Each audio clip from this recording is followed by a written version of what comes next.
Ladies and gentlemen, boys and girls, welcome back to take two of Late Night with Jackson and Austin. Minor technical difficulties on the movie set, but it's all good. We're here now. Hopefully, it's all fixed, and we're here to talk some football. So, without further ado, let's talk some football. But first, let's introduce ourselves. I'm Austin Williams for Sports Talk with Austin, and this is my splendid co host. Take it away. Jackson Johnson, host of the Jacksonian, your friendly neighborhood co-host of College Football After Dark on The Voice College Football. And boy, oh boy, what a day it was. We saw some big games, we saw some blowouts, and we saw some really close games. And one of the biggest games going into the day was the big noon kickoff. And we know why it was one of the biggest games. Not for the actual football played, because of what's going on at the University of Michigan. But with all that being said, there was indeed a game played. And once again, no shock here at all. 24-15, Michigan gets it done. And I would like to go ahead, Jackson. I will say, all we heard constantly about was Jim Harbaugh this and Jim Harbaugh that. Is he going to coach this game? Is he not going to coach this game? And then we find out at 9 to 10 a.m., we find out, he's suspended for this game as well. He's not going to be able to coach the rest of the regular season. But my question is, will this be a big spark for the coaching candidacy of Sherrone Moore after today?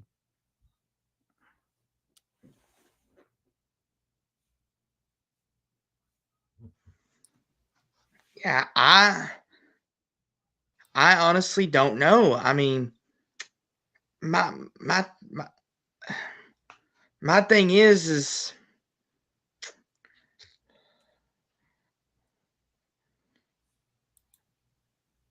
yeah.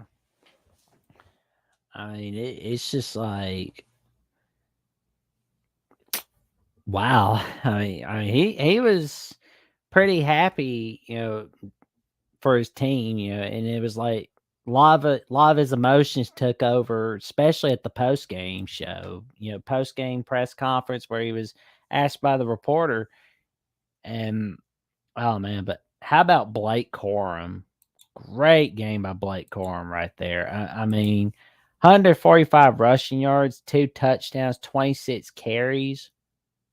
That's a great game in of itself. Great game.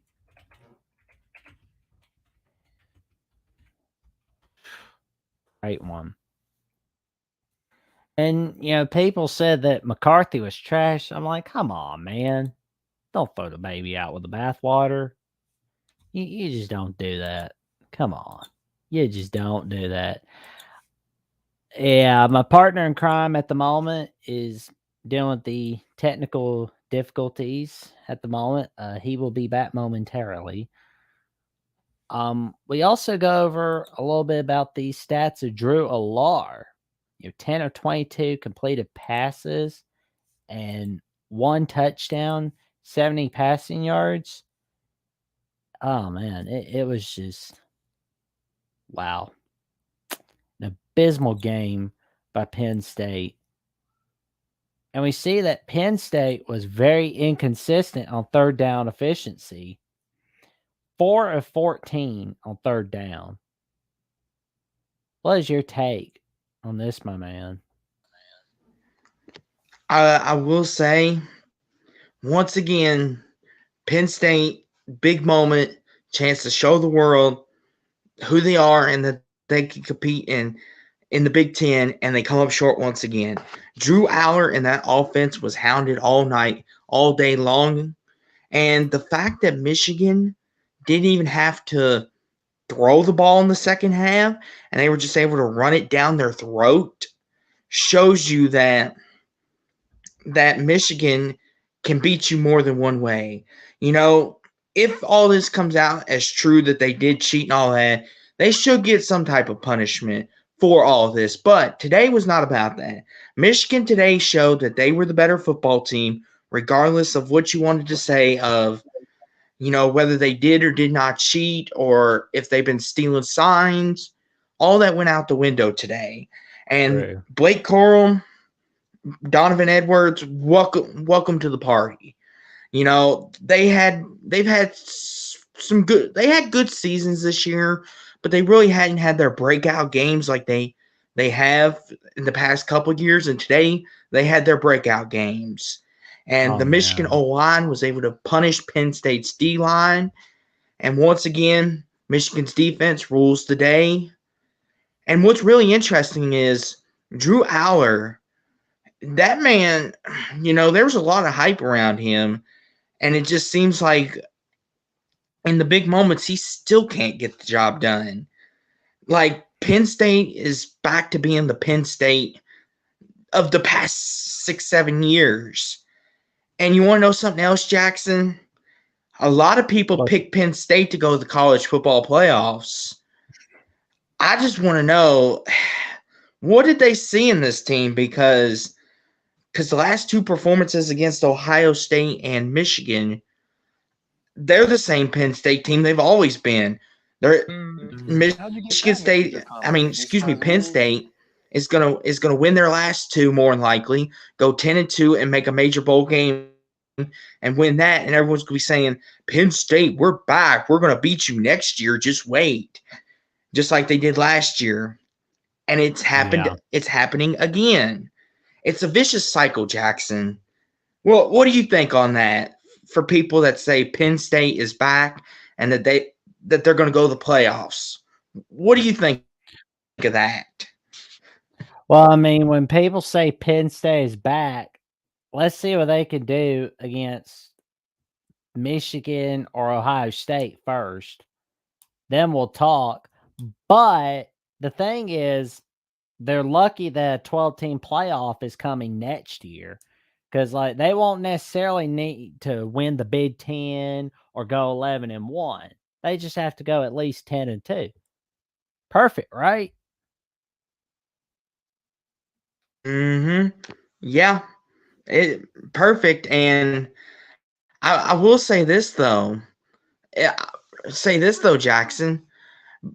It's very interesting because the 12-team playoff, what if, Penn State, they're a perfect team. If they go 10-2, an 8-4 conference champ may get in over them. And then Penn State fans will be complaining, this is not fair. We're 10-2. Our only two losses were to Michigan and Ohio State. Well, you should have won one of them still. And maybe they would have given you the chance, but oh no, you blew it. Go ahead though, Jackson. Speaking of which, the SEC version of Penn State, right in front of us, the Ole Miss Rebels. How about them? What'd you think about this game between Ole Miss and Georgia? I mean, we're gonna cover a certain somebody that beat them that clinched the West, but what's your take on this game, my man? Yeah, I thought at first I was first watching. I watched the first half of this and I was thinking, okay, Ole Miss, they're doing their thing. They go down, score, then they go down and score again, and it's 14-all. And I'm thinking, Ole Miss has a legitimate chance to actually win this thing. Like, Lane Kiffin may not blow it, but then Georgia's like, "Oh no, sweetheart, we're still Georgia." That's nice. That's a nice thought, but our defense is going to show you why we've won the Natty the past 2 seasons. And Jackson Dart just never got comfortable again. Junkins, Quinshon Junkins, or I think it's how you say his name, Junkins. Yeah. He never got comfortable. Junkins, yeah. He never got comfortable again, and it just seemed like once Jackson Dart threw those turnovers, it was like lights out. And now Ole Miss's season's still not lost. They could still make a major bowl game. So they're only 8-2. So they can still go 10-2 and maybe make a Peach Bowl possibly if things happen to fall their way. But as for Georgia, they did what they were supposed to do. They dominated. They took care of business. And now Georgia has got a date with Destiny. And Destiny, his name's Nick Saban. That's for sure. And we got a yo, yo, yo, yo, yo from Traveling Fools and a yo, yo, yo to you too, Traveling Fools. Thank you for tuning in to tonight's late night recap of college football. You can also check out Traveling Fools as he's got an amazing channel. Go check it out. And you can also check him out on the post-game show of the Miami channel at the Miami channel of The Voice of College Football. Yeah, thank you for stopping by, Traveling Fools. And we'll get to your Miami Hurricanes here in a minute. I know you don't want to hear about it, but we got to cover it. Go ahead, though, Jackson. Well, we'll say, though, I wish Ole Miss had a shot at this game, but it's just they didn't. I mean, I think College Game Day made this trip for nothing to Athens, Georgia. They're just like, oh, we can't waste our time here. Well, at least Lee Corso got to see the dogs again. I mean, that's always a plus, but how about Kendall they see what the game and Dejon Edwards? I mean, and Andrew Paul. I mean, oh my God, that running game at Georgia, ooh, that's nerve wracking. But I will say though, we have to highlight though that Georgia, even though they've looked that this is the first time I think all year they've looked the most dominant that they have. I mean, Missouri, if Missouri hadn't thrown those turnovers, could have a different result. And we'll see how they do against Tennessee next weekend, assuming Tennessee is still ranked. But this is probably the most impressive Georgia's looked all year. Would you agree, though, Jackson? Oh, yeah. I mean, I was happy to see Brock Bowers back from injuries. I mean, I'm glad he's recovering nicely. He needs all the recovery he can get. And speak of the devil, 1 touchdown, 34 receiving yards. Yeah. But, Jackson, I wonder if Brock Bowers is going to be able to handle that Alabama defense, because Kentucky and Mark Stoops sure couldn't. Oh. Jalen Milroe had himself a day. I mean, I don't want to. Mark Stoops was 1-17 against top 10 opponents. I wonder if it was going to continue again. Well, he's now 1-18. I mean, you got Milroe. He had a wonderful day. 36 rushing yards, 3 rushing touchdowns, 8 carries, 15 of 22 completed passes, 3 touchdowns, 234 passing yards. How about that for this young man? I mean, he's my player of the game for today as a whole. And to top it off, Bama clinched the West officially. Yeah, they did. And I will say, I mean, Bama's looking like the Bama of old. I mean, they're not committing as many penalties. They're playing good, clean football. I will say this right now: if I'm Georgia, you're on a collision course with Alabama. But I can't wait to get to Atlanta. Because Bama, Georgia's going to be must-see TV. Because that more than likely is going to determine who goes to the playoffs and who goes home. So, there you go. But we can't jump the cat just yet. Bama's still got Chattanooga and Auburn. And Chattanooga, I don't think is going to be an issue. But Auburn may decide to spoil your season in a couple weeks. But as for Kentucky, though, good buddy, they're a team that starts off very hot and then they just fall downhill really quick. Why do you think that is? I guess they really let that Florida game really go to their head. I guess they they don't do so hot against Georgia or the Georgias and the Alabamas of the world. They get one here and there against Tennessee. But Not this year, they don't. I mean, they certainly get their butts handed to them by Missouri. I mean, good grief. I mean, they start off 5-0, but now they're 1-4. They are officially the Syracuse of the SEC. And you know something else too, Jackson? I'm not so sure they could go on the road to South Carolina and win. I mean, the Gamecocks are looking good now. They're looking good all of a sudden. Even though they beat Vandy, they still looked good. And Kentucky has had a history of blowing it against South Carolina. Well, our friend Traveling Fool says Miami is on the right path. Well, they seem to have a pretty good future ahead of them.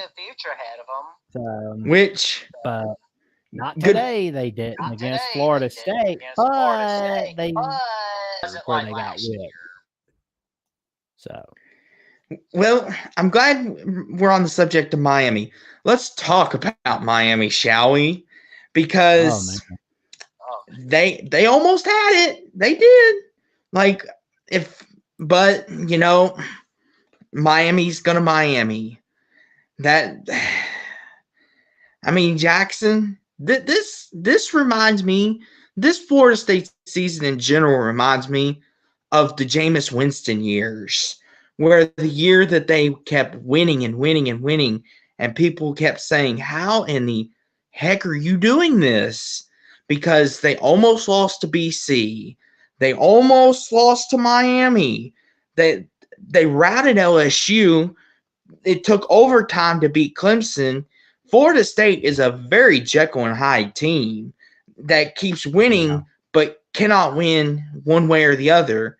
You either win close or you blow people out. Florida State can't decide which one they want to do that week. Yeah, but here's the thing, though. With the Florida State-Miami rivalry, it's one of those rivalry games where you just throw the record books out. So, I mean, any other game, I can understand it. Like the Boston College game, I completely understand. But the Miami game, that's another time for another day to get on the Florida State for having a tight game.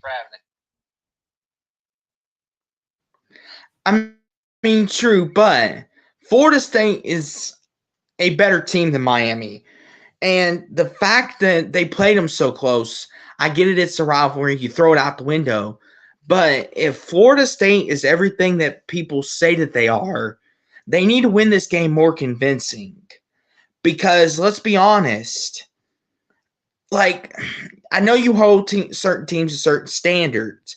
I get that. If this was, say, someone like a Virginia or not Virginia, but like North Carolina, Duke, and they won, you'd be like, okay, that was a good win.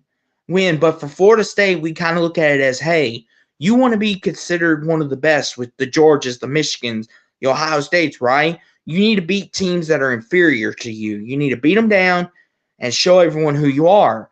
But like you said, rivalry games, emotions run high, and things can get very interesting very quick, which I understand that. But Florida State, I think, is a much better team than Miami. So the fact that it took them a last-second interception and stop to win is very telling. That's just how I look at it. Now, you may look at it as it's rivalry, like I've said, and things like this happen. You just throw it out the window, forget about it for now. But your take on it, though. Yeah, I mean, I kind of figured this should be a little higher, but I was wrong. But kudos to Miami for keeping it close. But also congrats to Florida State to being one step closer to clinching the Florida Cup.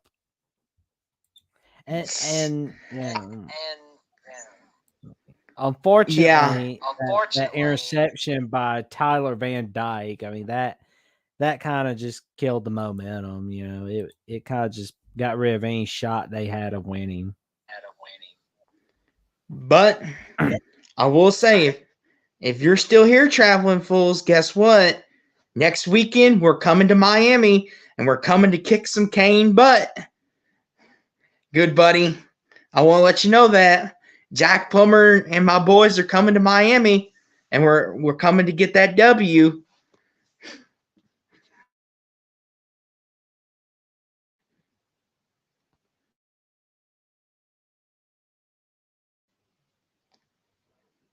Looks like Jackson is on mute for a second. So while he's doing that, in all seriousness, though, Miami Louisville next weekend should be fun. Hopefully we win. But now that Jackson's on mute, go ahead. Yeah, Jordan Travis had a pretty good game. 19 of 31 completed passes, 265 passing yards, 1 touchdown. But Emory Williams, I mean, he had great passing yards, 2 touchdowns, with 175 passing yards, but one little problem. 8 of 23 completed passes. That's not good.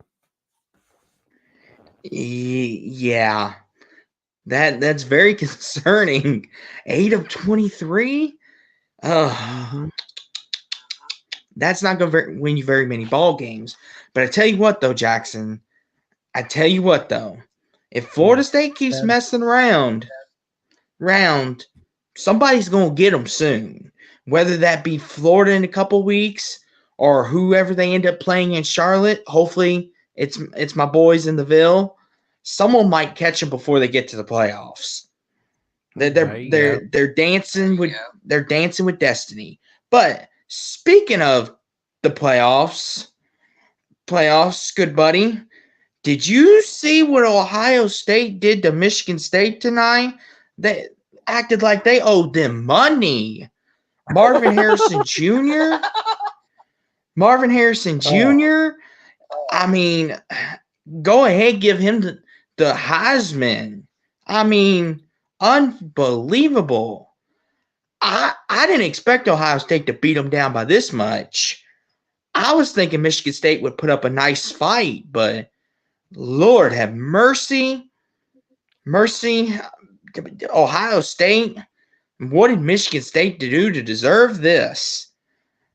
Jackson, did you catch any of this, or were you more paying attention to I paid attention to some of the other games, but I will say Mr. Harrison had a pretty good day. 7 receptions, 149 receiving yards, and 2 touchdowns. Oh, and 1 rushing touchdown for 19 yards. Holy cow. 168 total yards. That's big. Yeah, but I thought we'd give Ohio State a little shout out since they were the number 1 team in the rankings, and they wanted to make sure that the committee did not hesitate to keep them number 1 this week. But another team that, kind of showed out on this Saturday. Go ahead, Jackson. I mean, the Buckeyes were 32.5 favorite. They won by 35. So if anybody placed a bet on Ohio State to beat the spread, well, today's your lucky day. As for those that placed a bet on Michigan State to beat the spread, that's a bad beat. Sorry for your good buddies that placed a bet on it. Now, I will say, Jackson, we're talking about playoff teams.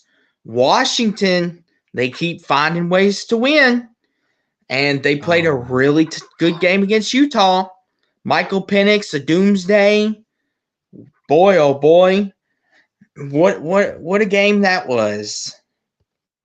That was for sure. But we got an update.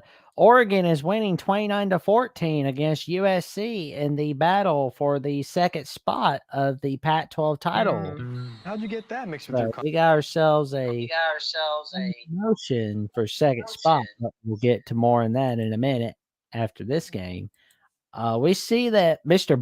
Bryson Barnes had a great game. 17 of 30 completed passes, 267 passing yards, 2 touchdowns, 39 rushing yards, which unfortunately 306 total yards was not enough to save the day against Washington. But Michael Penix, 24 of 42 completed passes, 332 passing yards, and 2 touchdowns. And I must say, things got pretty crazy for a little bit. Yeah. I will say, though, I'm surprised Washington was able to run the ball the way they did on this Utah front seven. I figured if Washington was going to win this game, it was going to be more through the air. But once again, they were able to run the ball efficiently, and they were able to get the job done and get the W. I'm very happy for all the Washington fans, but very surprising that the Utah front seven didn't pose more of a threat than I thought. Thought that Washington kept Penix from having to throw so much. Well, knowing that there's going to be some chaos in the Pac-12, Utah could still have a shot at the second spot. Washington, it's looking like they got that first spot all but clinched. Now, I will say, though, there's an interesting play in this game that I want your take on, and everybody's taking the chat on. What do you think was going through that young man's mind when he picked off Bryson Barnes and he just dropped the ball at the 1 yard line? Well short. I mean, what was your thoughts watching that, Jackson? What were you thinking? Were you thinking, make sure you get across the pylon? What was your thoughts when you were watching that? I was like, holy cow. That was pretty big. And here's the thing.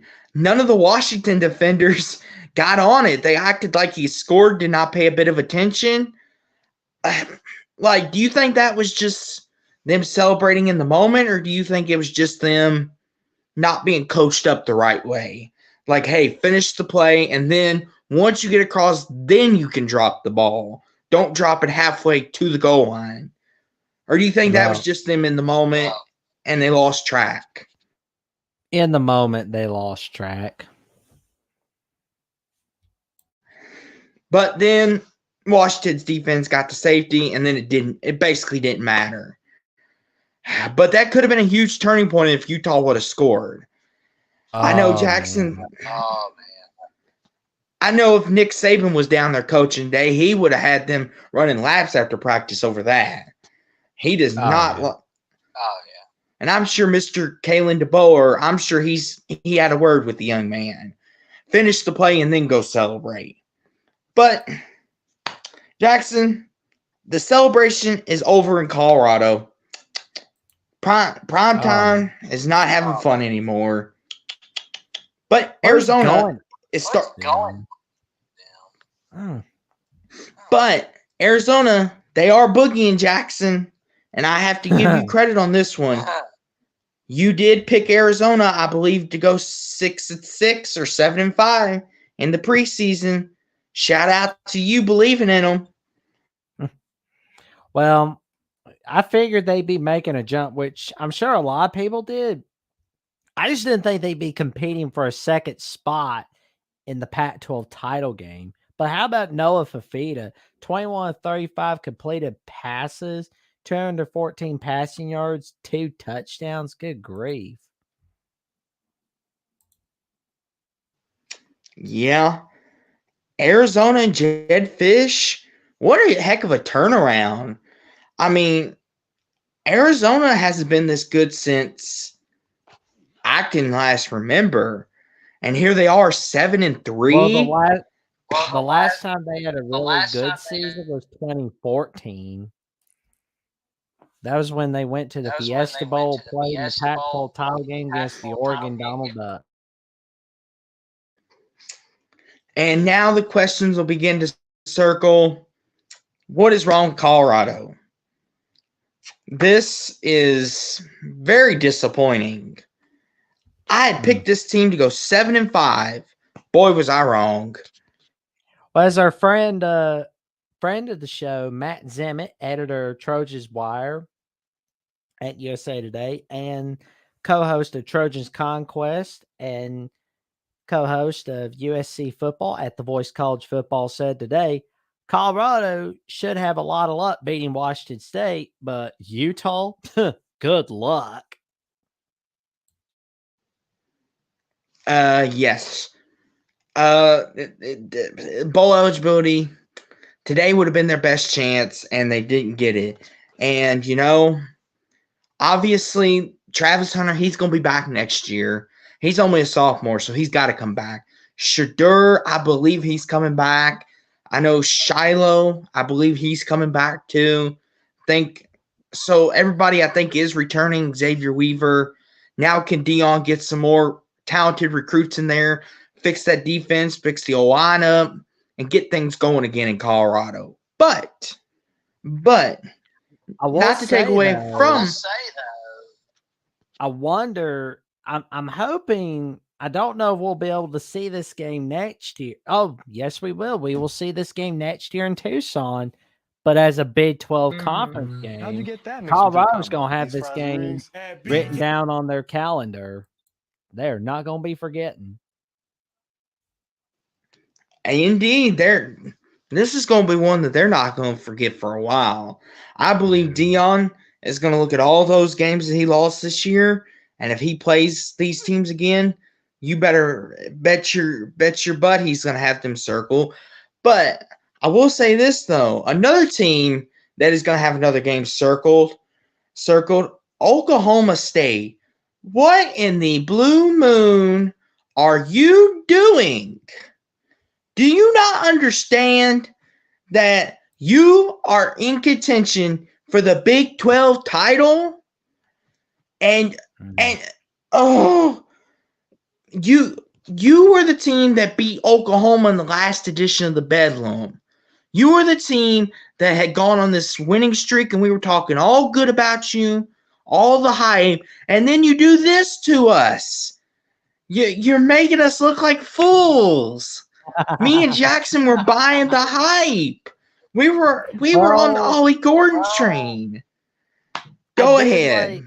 There is a little clip from episode 15 of the Jacksonian last week where I talked with Cody Stovall, the host of Locked On Oklahoma State, good friend of the channel and good friend of Sports Talk with Austin, by the way.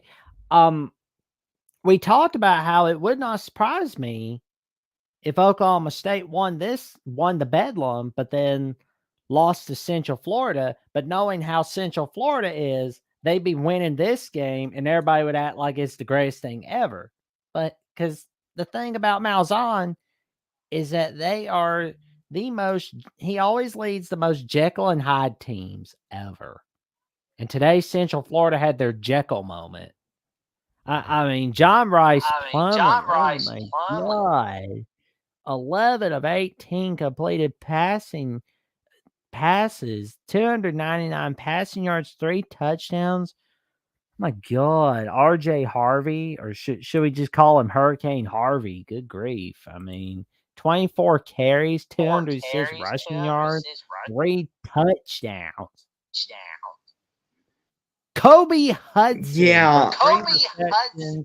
96 receiving yards and 3 touchdowns.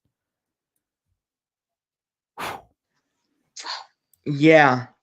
I will say if someone would have told me that UCF was going to beat Oklahoma State 45-3, I would have said, "Are you willing to put the farm on that?"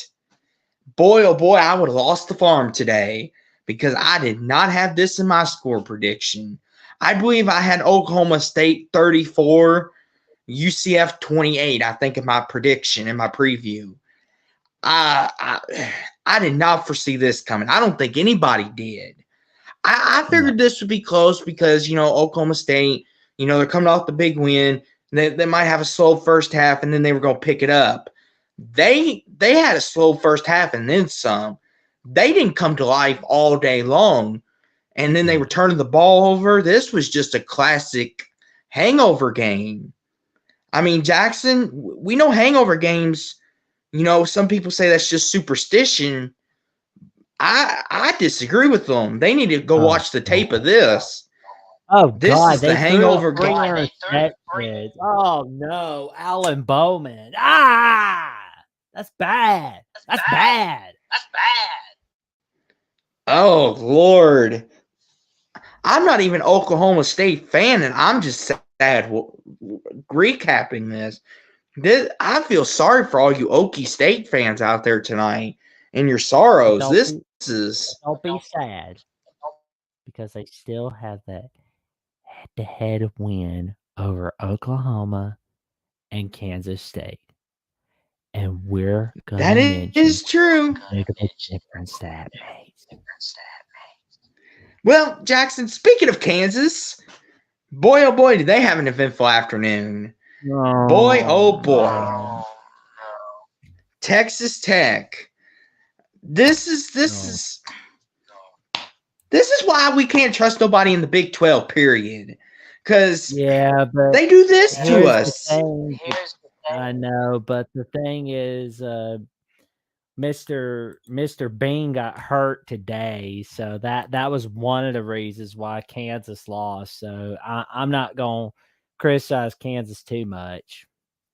I mean, yeah, I hope he gets better, but this was a game that was going to make. I felt like I was going to break down for a little bit from seeing them lose. I was like, no, they need a 10-win season.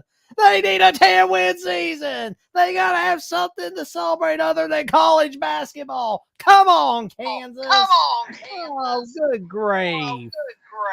Oh. Well, they can still get a 10-win season if they win their bowl, but they just won't get a 10-win regular season. I wanted to see them beat the preseason disappointment. You know what's even worse about this, Jackson? I watched this entire game, and Kansas went down, tied it, and I was thinking, okay, let's see if their defense can get a stop. And what happens? They give up a 30-yard throw with 30 seconds left. And I'm like, you got to be kidding me. Kansas, this is such a sure thing to do. Really? A 30-yard bomb down the field? You let the receiver get behind you? I mean, Jackson, like, this is why you can't trust the Big 12. This is why they're going to get left out of the playoffs, because we'll get to Texas in a minute, but they almost ruined it there too.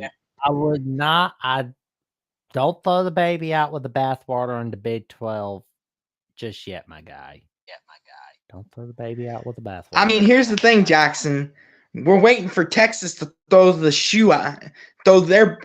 Texas, we're just waiting on them now. You know it's going to happen, good buddy. I told it's going to happen. They're either going to do it against Iowa State or Texas Tech. It's going to happen. We just don't know when. Or in the Big 12 title game. Like, don't get me wrong. There's a different Texas team. That's a team that beat Alabama and Tuscaloosa. Okay.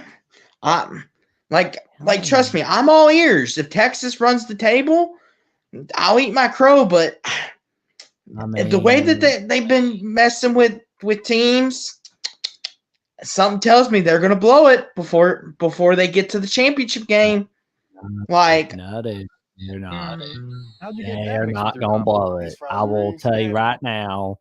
I mean, I get it. Iowa State's tough next Saturday, but one of my exhibits. Let me show you Exhibit A, shall we? Why I think Texas can get the job done. I mean, I know that the final score is kind of sloppy, but they beat TCU. I mean, they got a history of not getting it done against TCU ever since TCU joined the Big 12. I mean, TCU's been 8-3. Now they're 8-4 against Texas. Jackson, I appreciate your admire for Texas, but last week against Kansas State, they almost blew it. And tonight, they are so very lucky. Donald Mitchell, the former Georgia transfer wide receiver, they got so lucky because TCU's offense was in rhythm. Jackson, I get it. You want it to work out for Bama, but I'm telling you, they're going to drop the ball somewhere before the playoffs. You think they're gonna drop the Oh, ball against Texas Tech on Black Friday? it's either going to be Iowa State, Texas Tech, or the champ game. I guarantee you they will not be one loss. I won't say guarantee, but I will say more than likely they will not be one loss going into the final playoff ranking. I have full confidence in that because Texas screws things up when you least expect it. All the hype is there. They're going to be like, This is like Texas is Louisville back, all baby. over again. It's like Louisville in the whole season, where it's just like you're like, no, I don't see this happening. I'm like, you're gonna see great things with Jeff Braun, my friend. You had to bring my team into it. This is about Texas and how Texas thinks they're back, which I'll give Texas credit. I believe this is a step in the right direction. I give them all the credit in the world. What they've done to this point is fantastic. I want Texas fans to I want Texas fans to understand real fast.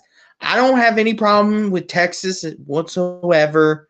I will be okay if you win out and win the Big 12. I just don't trust them as much yet. I'm not rooting against you. I'm not any of that. I'm not that type of guy. Now, if my Louisville Cardinals, if we need y'all to lose, then I have to. But I don't mind y'all winning the Big 12. I have no problem with you guys. I like Texas. But it just seems like just waiting for the other shoe because this is what happens year after year. But maybe you're right, Jackson. Maybe they are a different team. Oh, man. This is what we have so much fun on this late night show for sure. And speaking of a little fun, we see Iowa State having a lot of fun with BYU at the very moment. Ooh, scary. Yeah. BYU is doing so good too, and then this happens. But I will say, I'm glad you're scrolling down that way, Jackson. Let's talk about Oklahoma, West Virginia for a minute.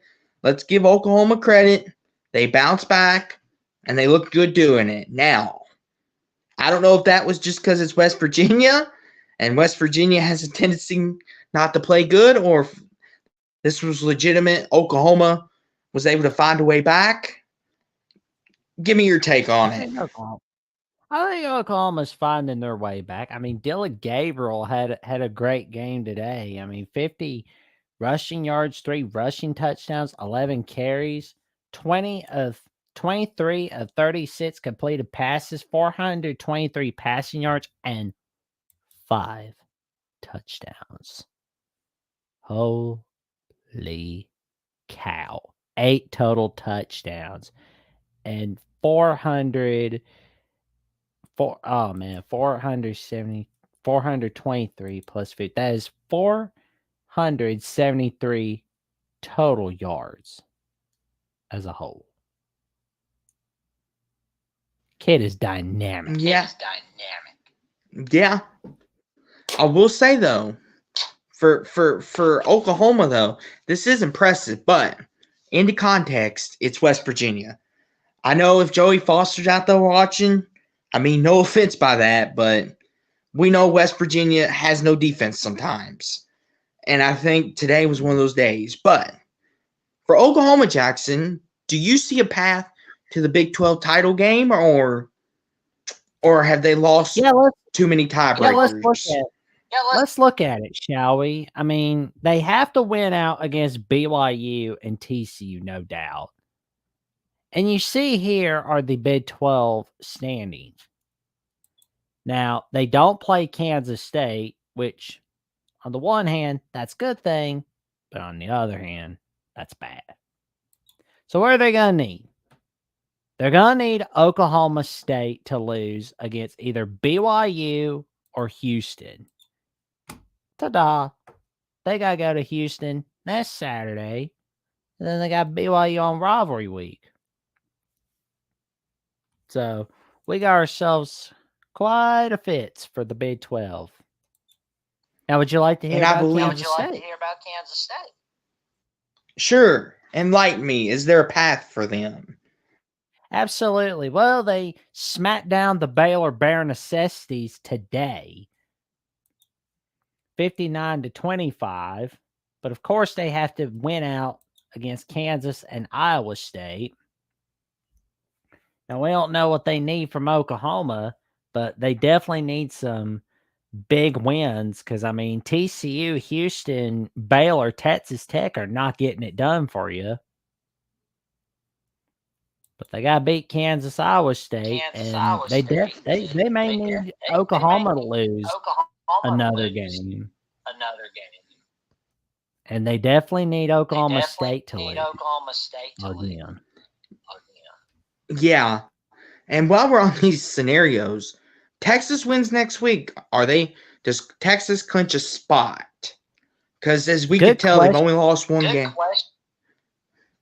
Yeah, because next Saturday they got Iowa State. They basically clinched the first spot. I mean, if they win, no doubt about that. But if Iowa State beats them, then they're out of national title contention. But we look at Iowa State. Let's look at them for a little bit. Right now, they're getting out the belt and giving BYU a spanking. So that's pretty ugly. They do have to win against Texas and Kansas State. So if you win out the rest of your regular season, you're in Ames, Iowa. And to think everybody wanted you out of there, Matt Campbell. I mean, good grief. I mean, I still get mad about people that wanted him out.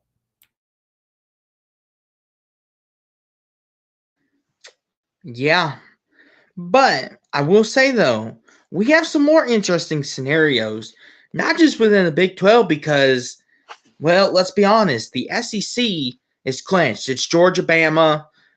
Get your tickets, get your popcorn, get your posters. But the ACC, oh, brother. Next weekend, Miami, it's winner take all. We win next weekend, we get to play Florida State. We lose, we got to pray for a Carolina loss. And tonight, we needed a Carolina loss, and we did not get it. Dadgummit, Duke. You could have helped us out, but you didn't. Go ahead, Jackson.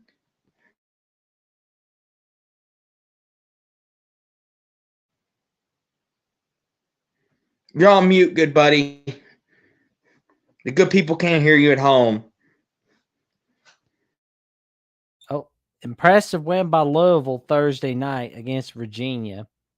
I was sad to see that they almost lost, but, then again, at least you didn't play them on CW. That is true.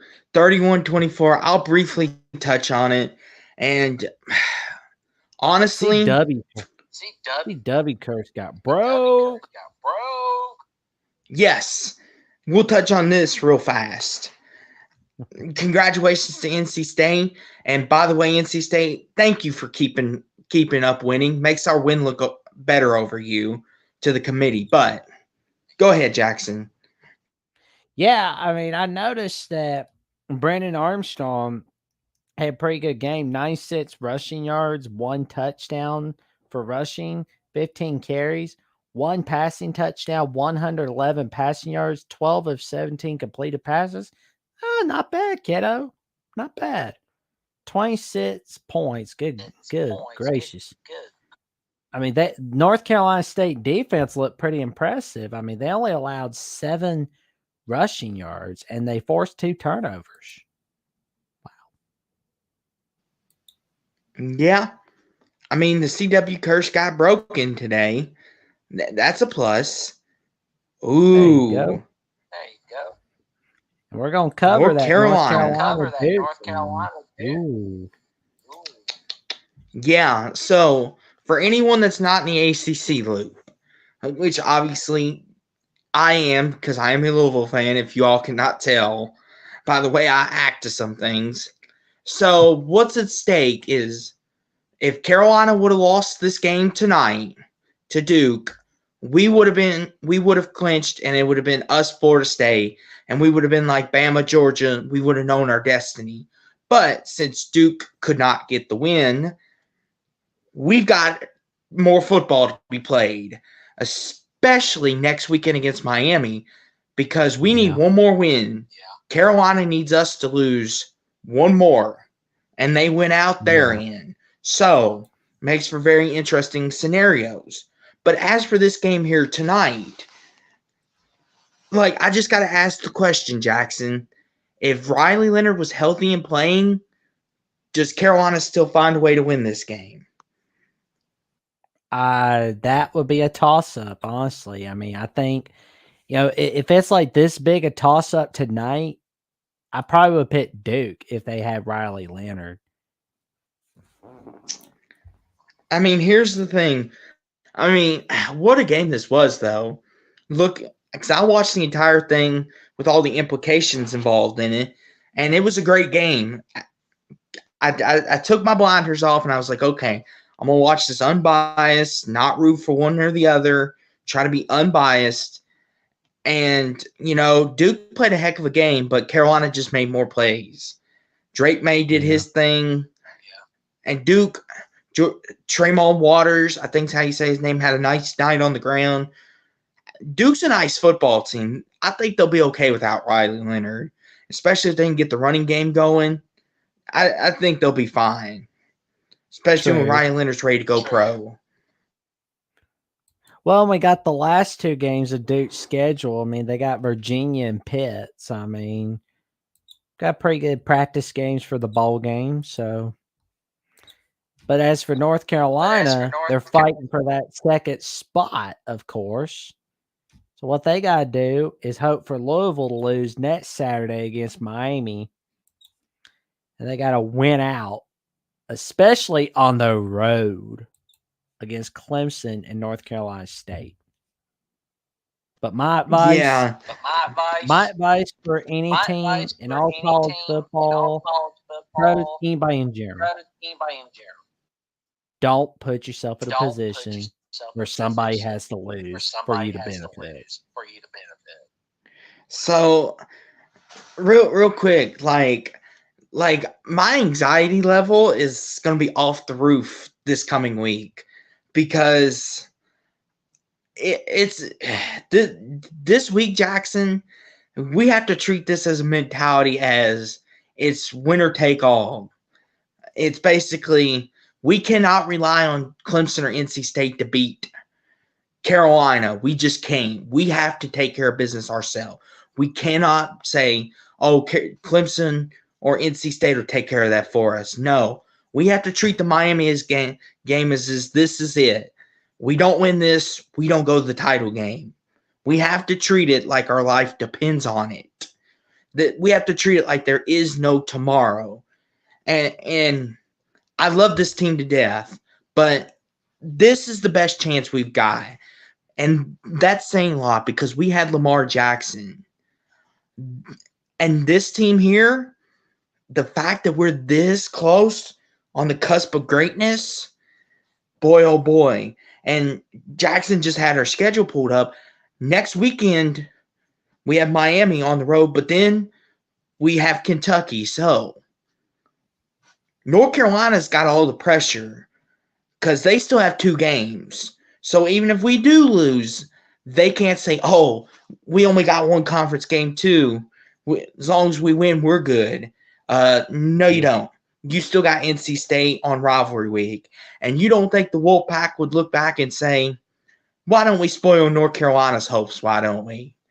I mean, that's what every rival wants to do. And, Jackson, Auburn in a couple of weeks, they're going to look at you and say, Bama's going to the SEC title game, but why don't we ruin the national title hopes for them? Why don't we make them cry? But not to get too far off track, but just to say I'm passionate about this team. I love my team. I want to see us do good. Next weekend, big game. Let's get it done, guys, please. For my sake and all of Louisville's sake. Get it done for Austin. Get it done for Austin. But you got nothing to Please. worry about because it's gonna be 11 a.m. at my time and noon your time. I think North Carolina's going to have to do a lot more worrying for sure because they're going to be like,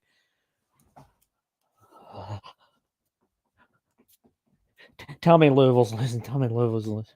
Score up there. Yes, Louisville's losing. I'm like, okay, dude, chill. Easy for you to say. We're playing for a spot in second place. I will say though, Jackson, we this was a very impactful Saturday, but Jackson, Northwestern, even though they had nothing to play for, championship wise, can we officially say, you know what?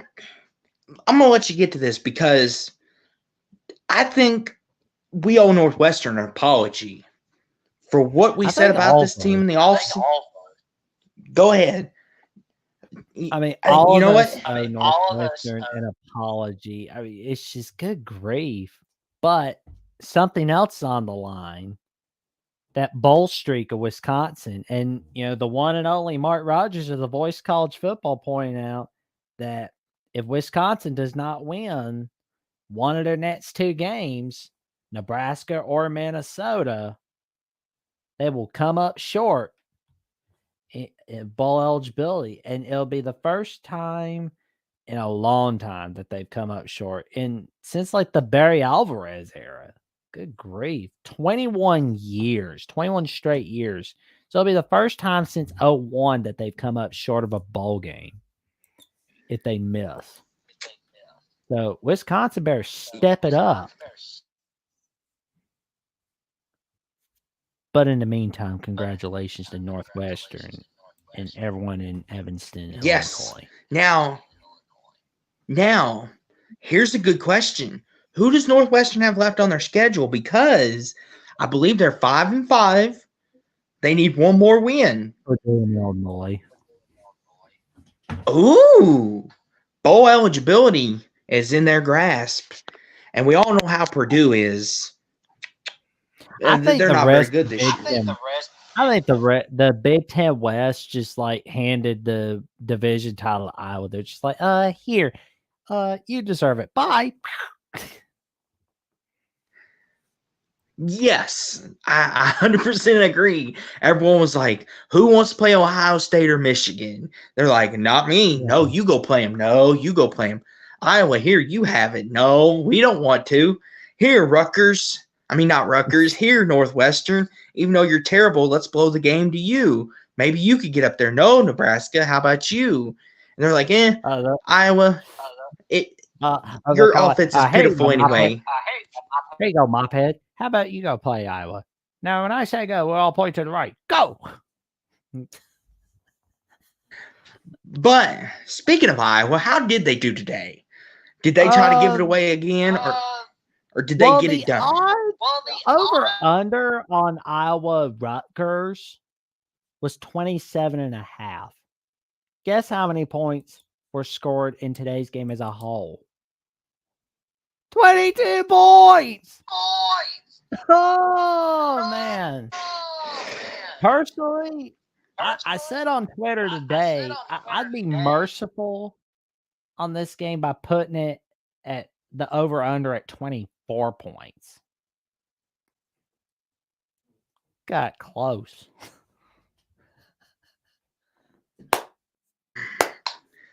Yeah. I don't know whether to congratulate Iowa for another shutout or be very concerned. Their offense is abysmal. Maybe you can explain it, Jackson, with your numbers. Go ahead.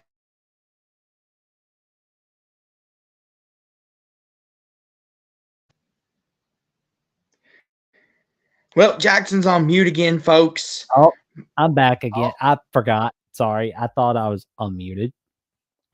But glad I could answer your question about how Iowa could have such a great day. Iowa's quarterback having 223 passing yards. Shocker, right?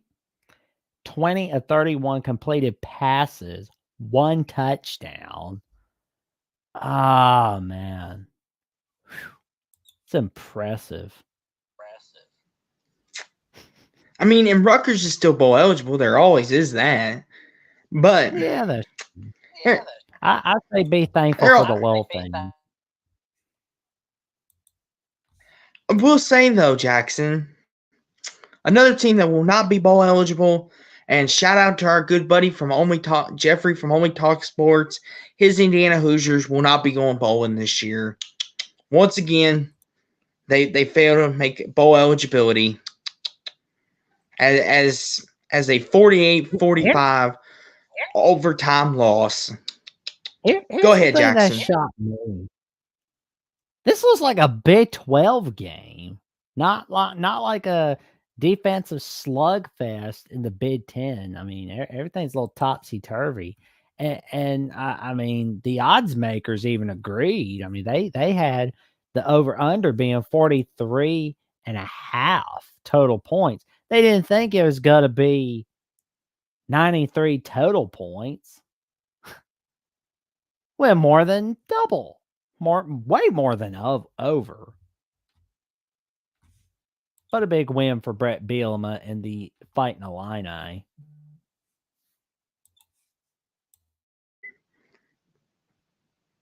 True, it was a very big win. And, I'm sad for Indiana, after pulling off such a big win over Wisconsin and then losing it. But it's college football. You can't mourn. True. Great win for Illinois. But, Well, Jackson, speaking of the go hot ahead. seat talk on Tom Allen. I mean, I know there were some discussions on that. I mean, the fact they had to make a mid-season firing at OC basically told me he's in big trouble. But I mean, can he be able to cool the seat off with 2 wins against Michigan State, Purdue? That we will have to see. As for Illinois, they are 1 win away from bowl eligibility. I mean, I don't think they're winning any fans at Connect Stadium, let's be honest. So the most likely win is probably against Northwestern. And speaking of hot seat talk, I just recently put out a couple videos on a couple coaches that were on the hot seat, and that was Mr. Dino Babers and Sam Pittman, which I will leave those videos down below. But Jackson, how did those 2 coaches do today? Did they cool their seats any, or are they getting spicy hot?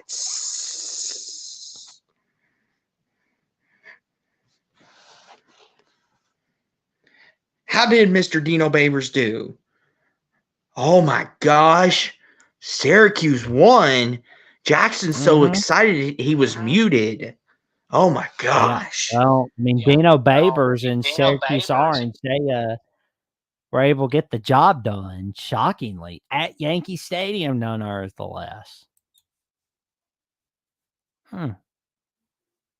The passing game's no good. But how about that rushing game? Good Lord.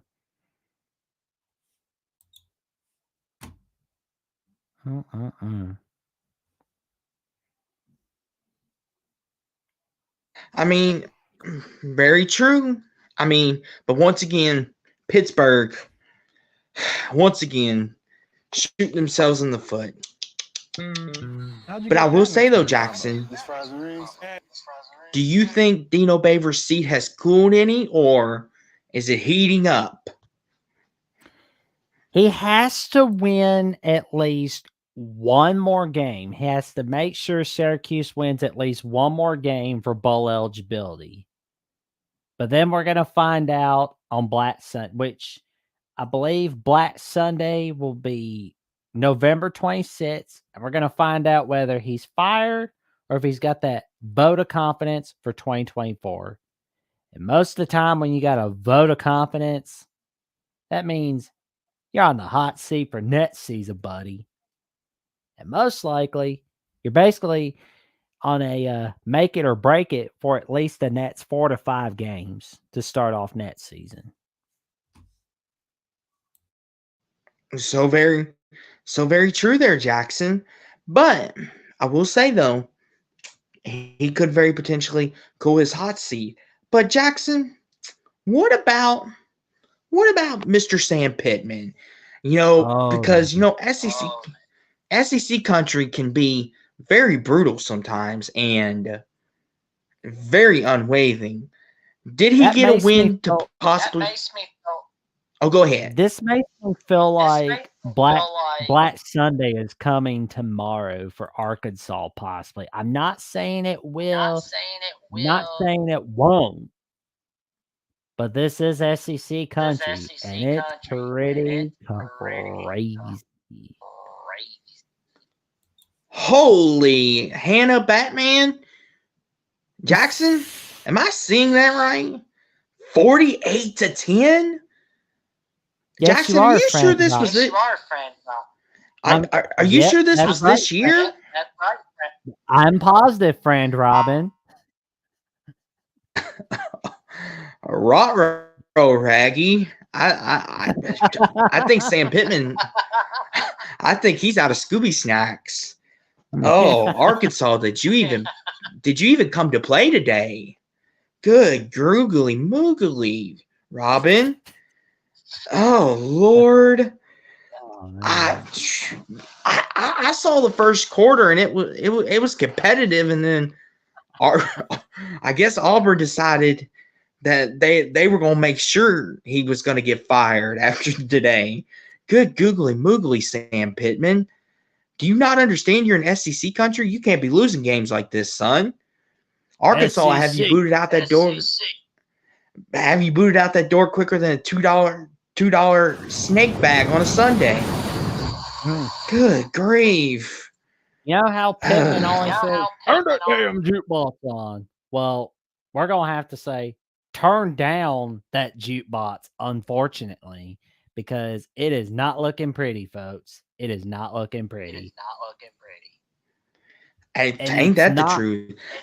And the scariest part is not the art of what we know.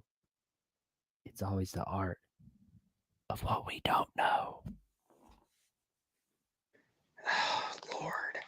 I mean, here's the thing. I mean, a lot of this talk is happening because Sam Pittman's not winning this year. And a lot of Arkansas fans are getting frustrated that they're not beating the team above me, Alabama, as Jackson is sporting tonight, I think. And they're not beating LSU and Ole Miss and Georgia on consistent basis when they play them. And a lot of Arkansas fans are getting very upset but apparently they can't even beat Auburn half the time anymore. I mean, this is just what a fall from heaven. I mean, forget not being able to beat Auburn. I mean, that loss to Mississippi State earlier in the year. Oh, man. I mean, can they at least go 5-7 now? Is there a path for that? Maybe it'll. Yeah, they can go 5-7. But I hope they got a good. I hope they got a good APR. Good googly moogly. But I will say though, on a better note though, Jackson, how did Missouri do today? Did they bounce back? Oh. Did Eli Drinkwitz prove that he was no fluke? Oh man. I will say, like, before we get to that, Auburn is now bowl eligible with a victory over Arkansas. And as for Missouri, Tennessee, the question is Tennessee a fraud? Did they prove they were a fraud in the Florida game, or are they a fraud after the Missouri game? 36-7. Good gravy. Jackson, like I said in the intro, there was a lot of blowouts today and a lot of very interesting results, and this was one of them. Apparently, Missouri is legit. I mean, other than that, even when they played Georgia close, you learned a lot about this team, and here we are once again, 36-7. My, oh my. Let's look at the team stats. See, oh, 3 turnovers made by Tennessee. Missouri's forcing them. That explains so much. But I will say though, congratulations to Missouri on an 8-2 season and possibly clinching a 10-2 season if they can win out. Would be very big time for Eli Drinkwitz after very hot seat talk. And Yeah. and it would make mine and Jackson's take of them going 3-9 look even worse. So Well, we're probably on freezing cold tape on Twitter real soon. but as for our Missouri fans and Locked On Missouri, if you happen to see that, don't take no offense to it. We weren't thinking. We didn't see what you all saw. So just don't mind us. Just skip over that one if you can. Yeah. But just know we've learned from the error of our ways. Speaking of someone that looks like they're learning from the error of their ways, looks like USC, maybe they're making a comeback. Who knows? We just gotta hope that defense can bail them out, which Yes. they don't have the Grinch And you know, anymore. Now, Jackson, before we head on out of here, I would like to give this team some love. Oh, good googly moogly. Arizona State. Yep. Okay, hold on. We have a new topic to talk about. Jackson, my good assistant, please put that up on the screen because we have to talk about that now. I was going to talk about College Game Day next week real fast before we got out of here, but apparently Arizona State wants to give us headlines now. Yeah. Well, Okay. Arizona State's got nothing to lose. UCLA, unfortunately, they really had nothing to play for. They were thinking more about USC than they were this game, just like last year against Arizona. And it's right here in the Rose Bowl, the grand day of the bowl. Jackson, now, okay, let me compose myself. 64% attendance, so that doesn't surprise me. But anywho, Jackson, is Arizona State better than we thought? Maybe. I mean, because they almost beat Washington. I mean, they put up 28 points on USC, which Alex Grinch would be part of the reason why. But is Arizona State better than UCLA? I mean, not better than UCLA. That's a stupid question. But is Arizona State better than we think? Go ahead, Jackson. Well, I mean, we're definitely going to see what they're going to bring next year for the Big 12. I mean, they really have nothing to play for. I mean, they were already banning themselves from a bowl anyhow due to NCAA violations. So they're basically playing for pride, really. True. But speaking of bans, Jackson, College Game Day next weekend, James Madison, Appalachian State, they're coming to your city. And James Madison, congrats on a 10-0 season. Let's give the Dukes some love, shall we? Yep. Let's give them a little love today. That is for sure. But I do wish Game Day had shown a little more respect to Corvallis, Oregon. I mean, I get James Madison's going through the FBS transition from the FCS. I mean, they're having like a bad day or like a bad, they're getting kind of screwed over for the short term. But why not throw a bone to Corvallis, Oregon? I mean, that's not much. I mean, we don't know what the future is for Oregon State. I mean, come on. And they're playing for a shot at the Pac-12 title. So let's go over a little bit for the Pac-12.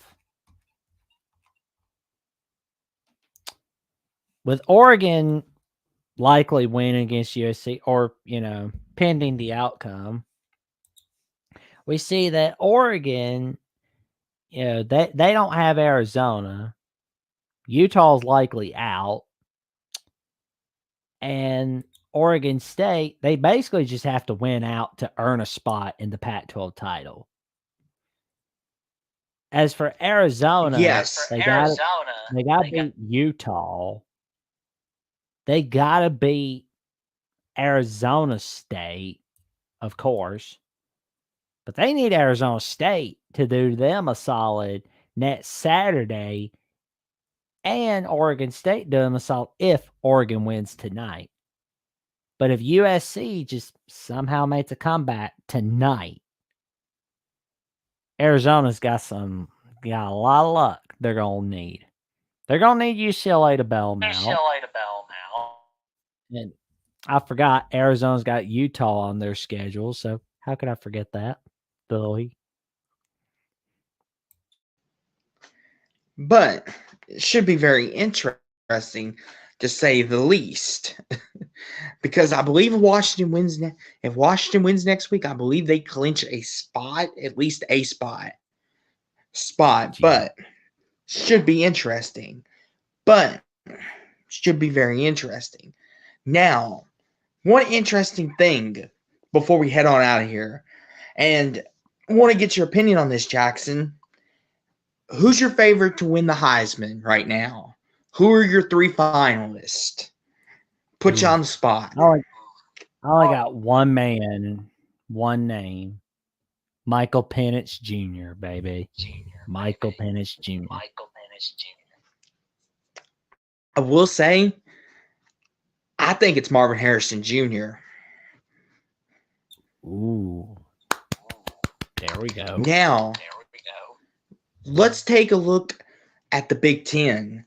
Speaking of that, because we know Ohio State, Michigan, but has Iowa clinched?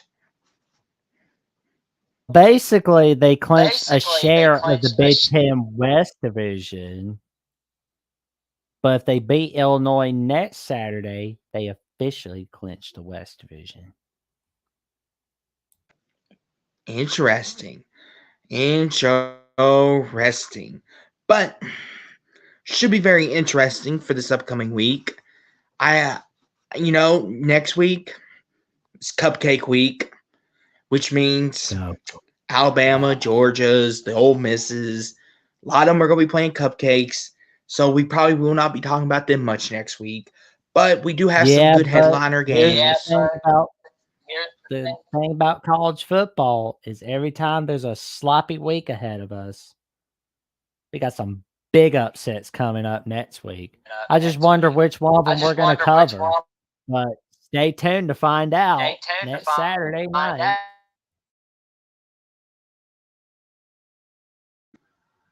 Yeah, most certainly. And before we get out here, though, make sure y'all hit the like, comment, subscribe, hit the notification bell on both of our channels, because we're doing really great work. I've got a couple things coming up. I've got previews and AP poll reaction coming out very soon on my channel with Sports Talk with Austin. Jackson, promote away on what you got, good buddy. The great content you're producing over at your channel. Let the people know what you're up to. I've got some Jacksonian episodes coming up, but I've been recovering, last week due to getting allergy attacks, but I'm back. I'm back on the mend. I'm feeling a lot better. I'm 100% and I'm rolling. I'm a new man. And tomorrow night I'll be on College Football After Dark on the Boys College Football, discussing our daily takes on what's going on in the college football world. And it's going to be a fun night. Stay tuned. Stay tuned, everybody. Thanks for being here. And just remember, it's always Louisville. Just remember that. And it's always going to be the Crimson Tide getting out that belt for the SEC and giving a spanking real soon. We're coming to your city, Athens, but in Atlanta. Stick around.